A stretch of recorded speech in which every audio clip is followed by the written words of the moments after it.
Kim Pao Nation, niresba ka ng isang fanay at ipinagtanggol ang feelings ni Kim Chiu.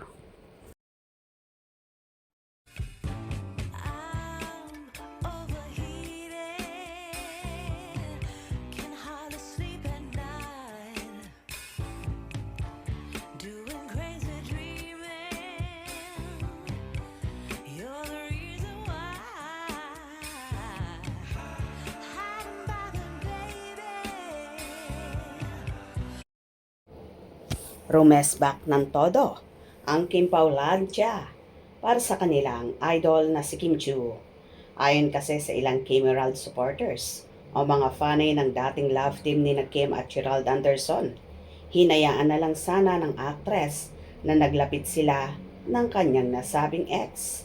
Parehong tumanggap ng loyalty award si na Kim at Gerald kung saan kahit nagkita, halatang umiwas si Kim na madikit sa aktor.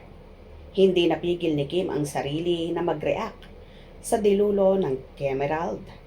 Kaya nag-post ito sa X at nagpatutsada ito sa panloloko sa kanya 15 taon na ang nakakaraan.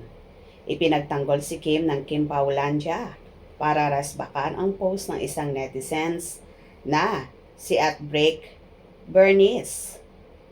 This is not invalidating her feelings on something that happened 15 years ago. Kung big deal pa din sa kanya, yon, go, hold that grudge, whatever. It is her right and life. Pero sana binigay na lang sa CVS yung pag-enjoy ng 3 seconds na yon.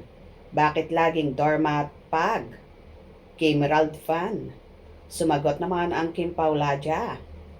As a lawyer, maraming masasaktan kung sasakyan ni #KimChiu ang trip ng mga dilulo just to please them and more na sasakyan niya.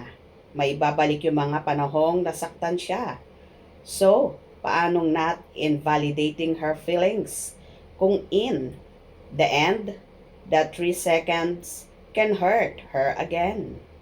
Valid ang feelings ni #KimChiu, whether the pain was 15 years ago or new.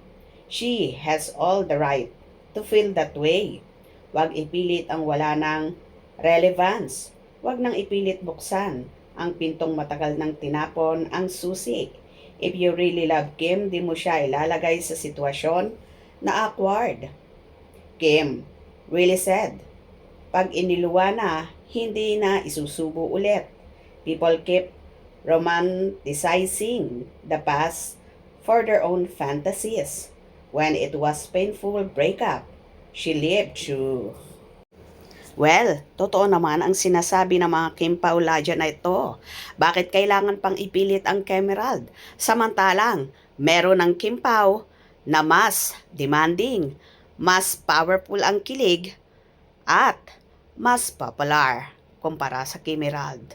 Huwag na kasing ipilit ang gusto ng mga Kemerald fans dahil hinding-hindi na magaganap ang muling pagsasama ni na Kim at Gerald. Hope you enjoyed. Please subscribe for more info.